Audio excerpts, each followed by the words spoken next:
प्रिय भक्तों नमस्कार, आप सभी का हार्दिक स्वागत है।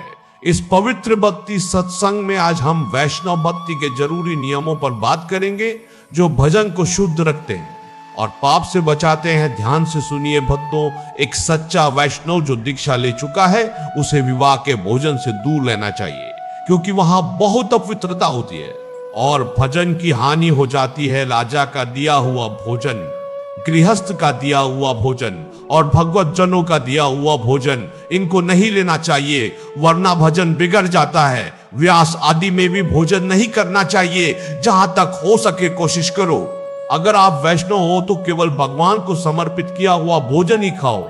जहां सब मिलकर एक साथ खाते हैं और सबके हाथ जूठे हो जाते हैं, वहां पवित्रता कहाँ रहती है। पहले गांव में सबके पैर धोकर पत्तल बिछाकर पवित्र तरीके से भोजन परोसा जाता था। अब जूठे हाथ से सब उठाकर खाते हैं तो सब अपवित्र हो जाता है। इसलिए विरक्त संतों को तो बिल्कुल नहीं लेना चाहिए। गृहस्थ लोग अपनी स्थिति देख ले और अगर जरूरत हो तो बहाना बना दे, जैसे आज पेट खराब है या उल्टी जैसा लग रहा है, नींबू पानी पी लो और काम चला लो। जो लोग मदिरा और जीरा पसंद करते हैं उन्हीं से भोजन लेकर आप भजन कैसे कर पाओगे। दूसरा, पितरों का पक्ष आने पर भिक्षा या श्राद्ध का भोजन बिल्कुल नहीं लेना चाहिए। ब्रज के लोग तो देते भी नहीं और लेना भी भजन का नाश करता है। शरीर छूट जाने के बाद जो भंडारा होता है उसे वैष्णव जनों को नहीं खाना चाहिए। अगर अपने घर में हो तो अलग बात है, लेकिन किसी के निमंत्रण पर नहीं जाना चाहिए और विरक्त संतों को तो बिल्कुल नहीं खाना चाहिए। विवाह का भोजन नहीं, पितर श्राद्ध का भोजन नहीं और मृत्यु के बाद का भंडारा भी नहीं। राजा का भोजन नहीं लेना चाहिए। बड़े राजपदों पर बैठे लोगों का भोजन ग्रहण नहीं करना चाहिए। हम अपनी भक्त जनों से प्रार्थना करते हैं कि साधारण नौकरी करने वाले या किसान से अगर 100 या 50 रुपए मिल जाए तो ले लो, नमक दाल रोटी खाओ, भजन बढ़ेगा। लेकिन ऊंची गद्दी वाले लोगों के चक्कर में पड़ोगे तो भाव बिगड़ जाएगा, भजन नहीं होगा। राजा का अन्न, राजा का प्रतिग्रह बहुत हानिकारक होता है। यहाँ तक कि राजा के दर्शन भी निषेध किए गए हैं। जब महाप्रभु चैतन्य देव से कहा गया कि जगन्नाथपुरी के बड़े भागवत राजा आपके दर्शन करना चाहते हैं, तो उन्होंने कहा हमारा सन्यास धर्म नष्ट हो जाएगा। राज दर्शन हम करें, राजा के वेश में छुपकर गोपी। गीत सुनाकर जब महाप्रभु को दूर से सुनाया तो उन्होंने कहा, कौन महाभागवत अमृत रस बरसा रहा है, और आलिंगन कर लिया। राज दर्शन, राज अन्न और राज प्रतिग्रह बुद्धि को भ्रष्ट कर देते हैं। भजन में रुचि नहीं रहती। और आगे बात है गृहदान, यानी घर का दान। जब किसी गृहस्थ के बच्चे बीमार होते थे तो लोग खीर हलवा लेकर आते थे और गुरुजी के सामने उतार देते थे। गुरुजी से पूछा गया भिक्षा में लेना चाहिए या नहीं, तो बोले मत लेना, लोग संतों को अपना पुत्र समझकर खिलाते हैं।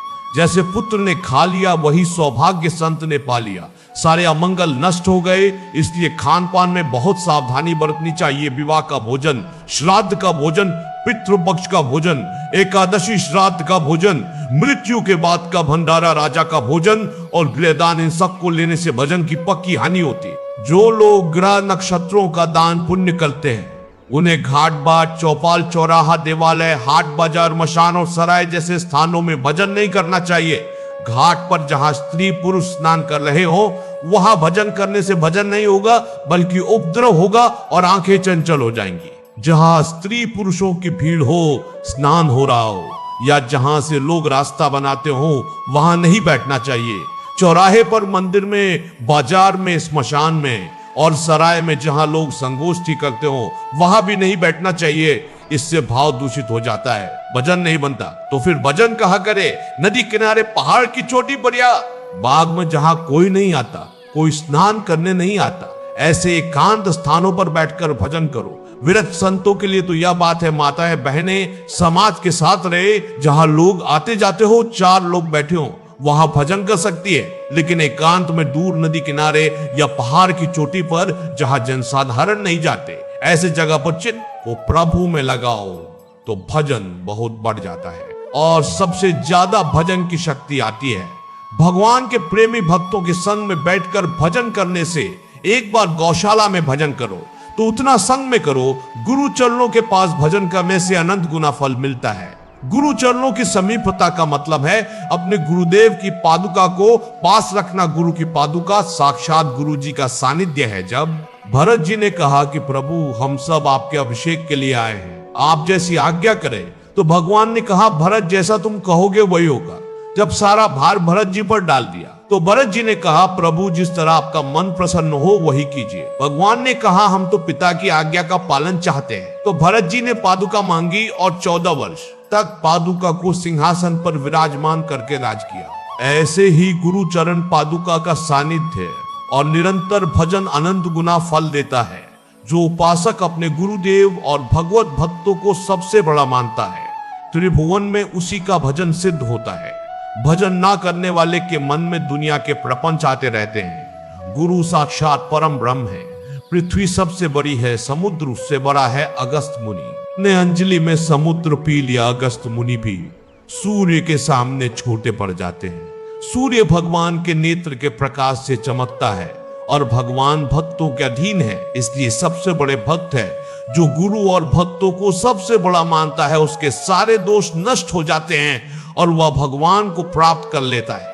संतों ने कृपा करके हमें ये उपदेश दिए हैं जिससे हमारे सारे दोष मिट जाएं। इस संसार में कैसे पता चले कि आदमी नरक जाएगा? बोले जो विश्वासघात करता है, जो किसी का उपकार भूल जाता है, जो व्रत लेने के बाद तोड़ देता है, ऐसे लोग नरक जाते हैं। यह कोई खेल नहीं है। बड़े बड़े वचन देने के बाद कुछ ना करना नरक की ओर ले जाता है। व्रत का उल्लंघन करने वाला, प्रतिज्ञा तोड़ने वाला, नियम तोड़ने वाला नरक जाता है। संतों से द्वेष करने वाला, गुरु से द्वेष करने वाला नरक जाता है। जो माता पिता को गाली देता है, मारता है, अपमान करता है, उसे सीधे नरक मिलता है। माता पिता भगवान का स्वरूप है। मातृदेवो भव, पितृदेवो भव। बिल्कुल बुद्धि खराब मत करो। कलयुग बुद्धि भ्रष्ट कर रहा है। माता पिता की सेवा न करने वाला राक्षस है। आजकल ऐसे पुत्र ज्यादा पैदा हो रहे हैं जो माता के बाल पकड़कर घसीटते हैं, पिता को लात मारते हैं। ऐसी गति सीधे नरक है। नरक में मरते भी नहीं, बेहोश भी नहीं, होश में रहकर यातना भोगनी पड़ती है। 100 बार काटे जाओगे, 100 बार जिंदा हो जाओगे। चोरी करने पर यहाँ जो पिटाई होती है वह ब्याज है। असली सजा नरक में भोगनी पड़ती है।